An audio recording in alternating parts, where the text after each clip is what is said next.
네, 신경 한 말씀 부탁드립니다.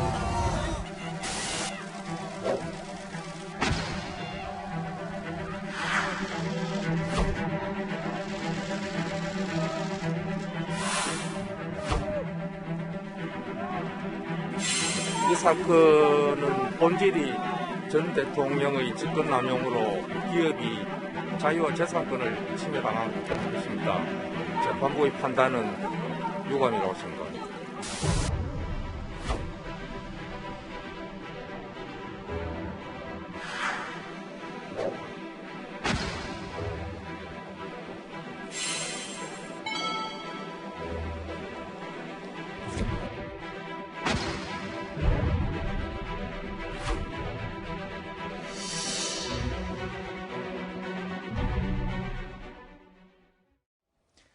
자, 영상에서 보셨다시피 1078일 만에 구치소에 재수감된 이재용 삼성전자 부회장 이야기를 잠시 나눠보겠습니다.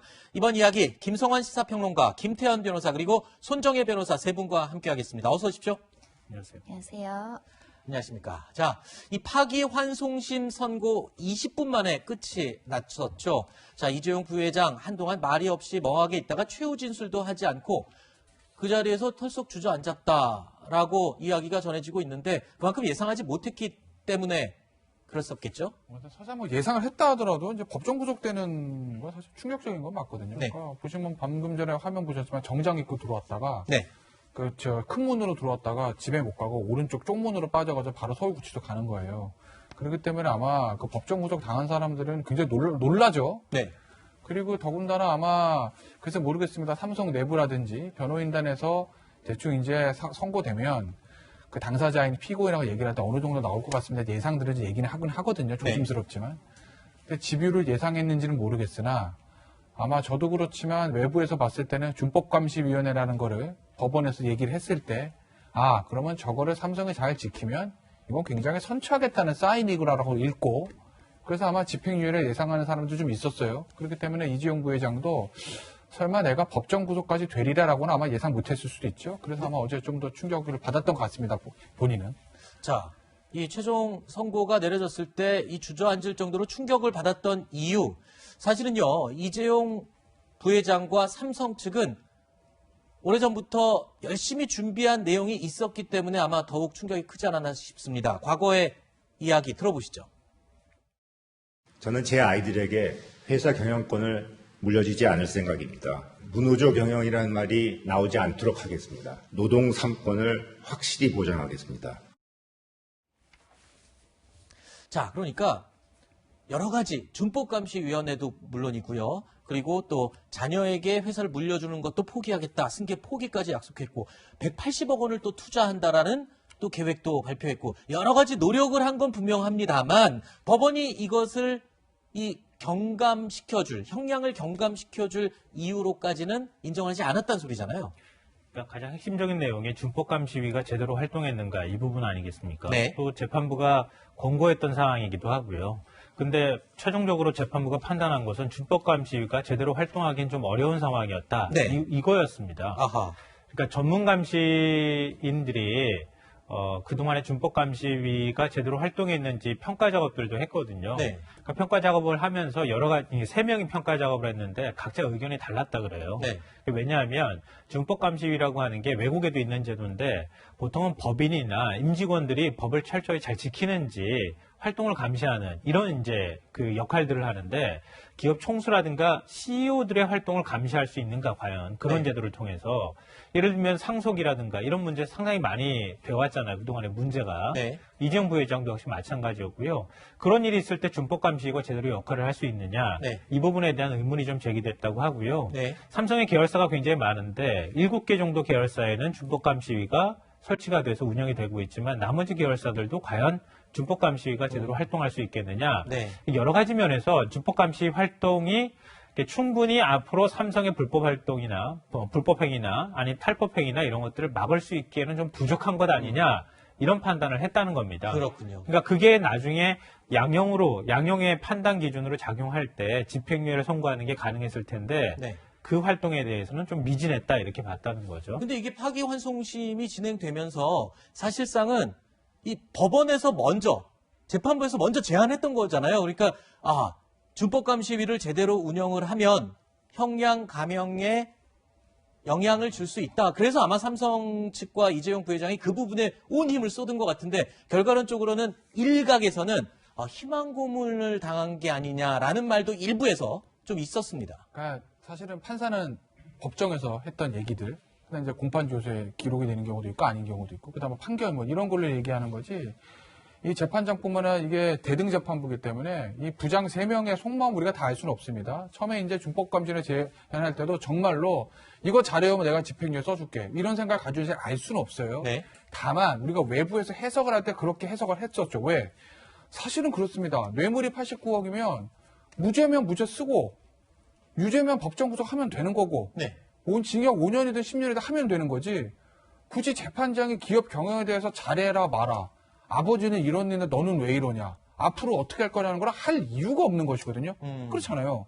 세상 어떤 재벌 총수 재판에서 무슨 준법감시위원회 하라는 얘기 없었고 정치인 뇌물사건한테 당신 앞으로 뇌물 안 받겠다 서약서 쓰라는 얘기 없었고 그렇지 않습니까? 과거의 일을 평가하는 게 법원이 할 일인지 미래의 일에 대해서 피고인한테 이래라 저래라 할 수 있는 건 아니에요. 그런데 이례적으로 준법감시위원회라는 거라 재판부가 삼성이 요청한 것도 아닙니다.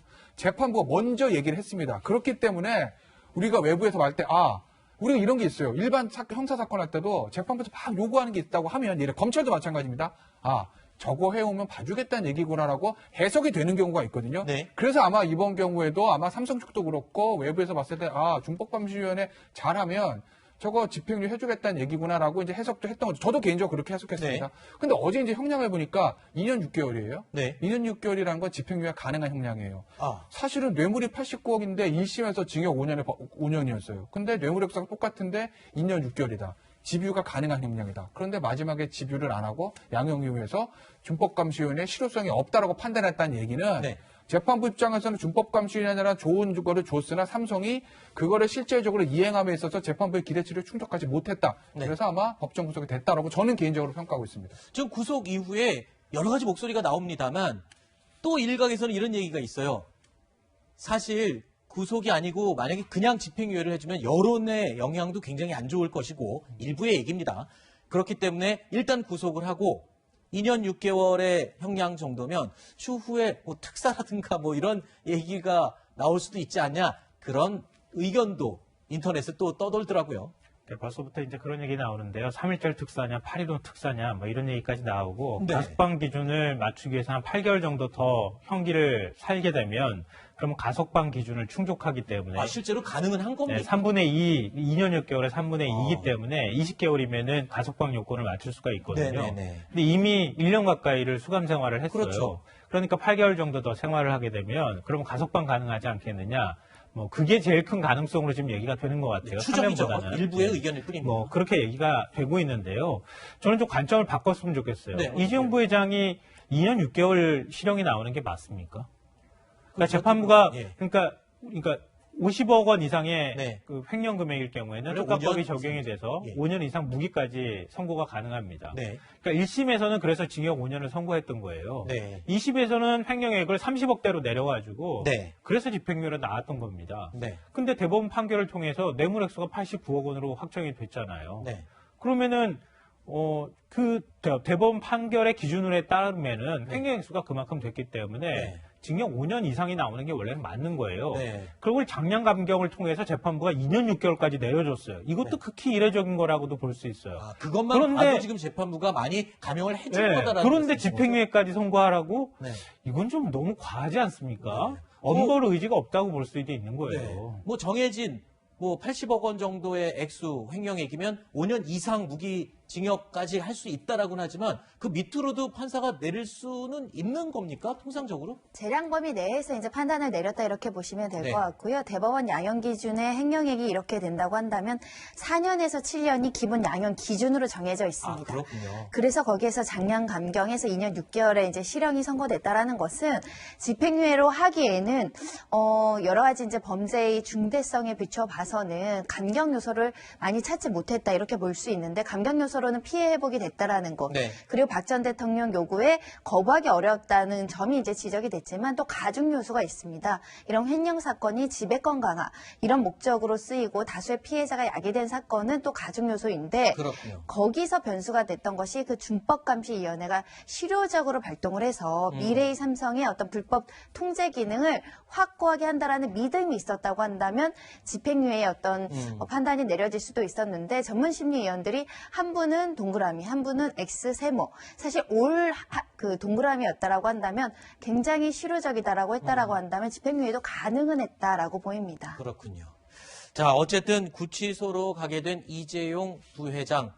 말이 부회장이지 실질적인 지금 경영을 총괄하는 총수라고 볼 수도 있죠.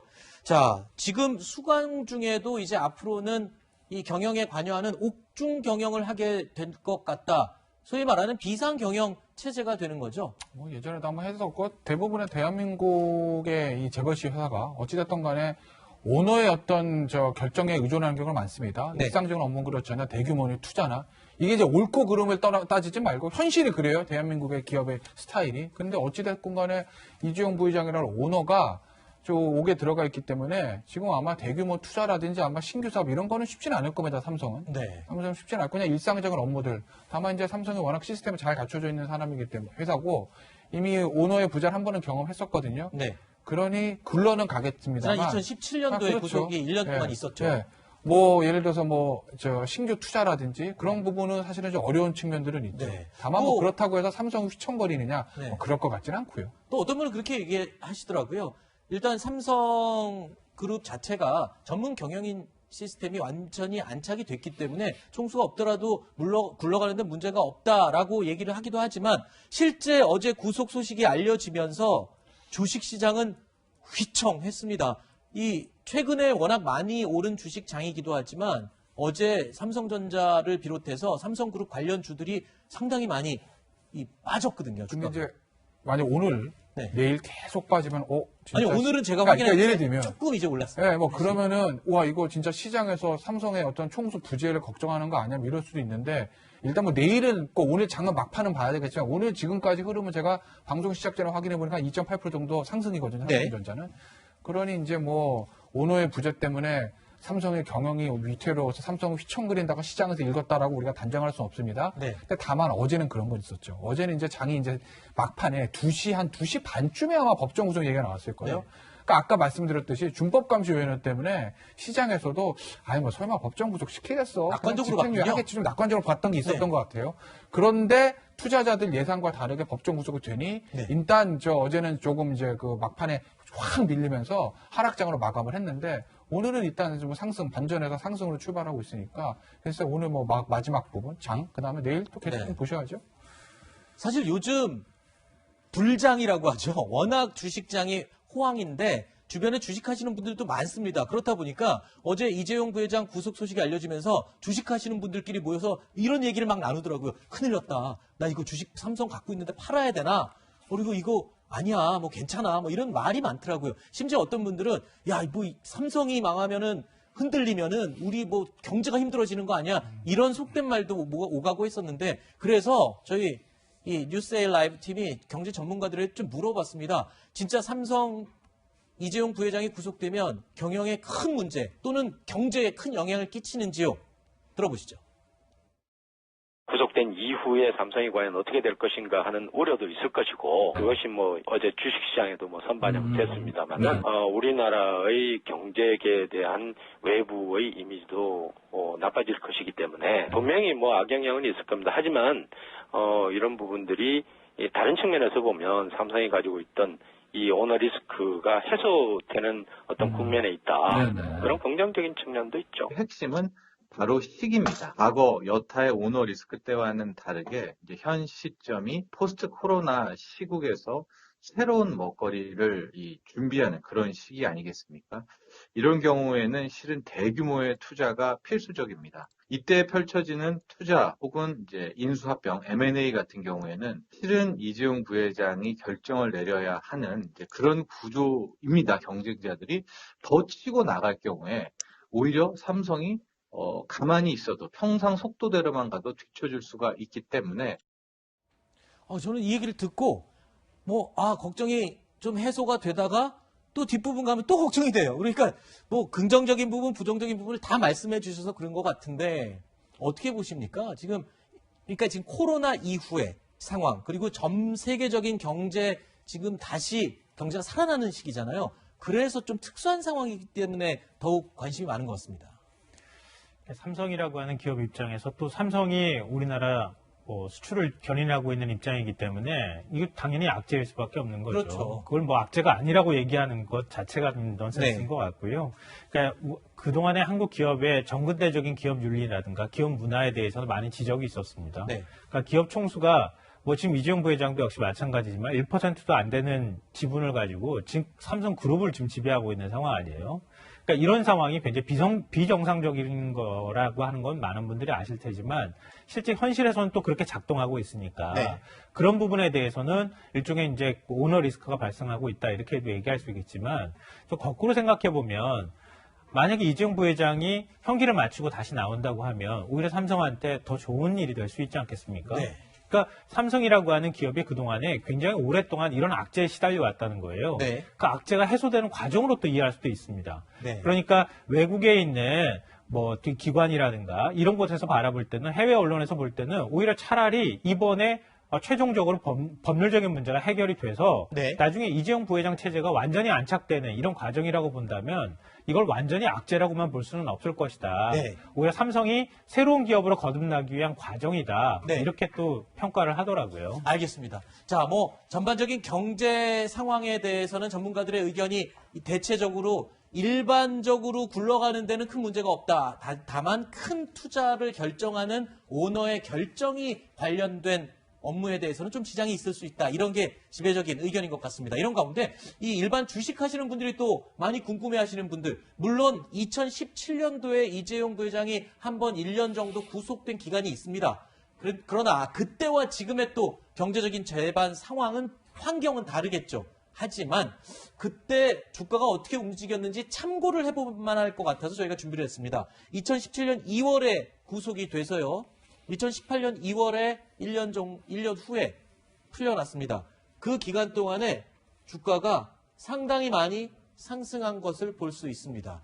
자, 이게 지금의 상황과 맞다고 말씀드리는 건 아니고요. 너무 불안해하거나 주가 폭락을 염려할 필요는 없을 것 같다. 참고를 하면 될 것 같다라는 차원에서 저희가 당시 과거 데이터를 한번 보여드렸습니다.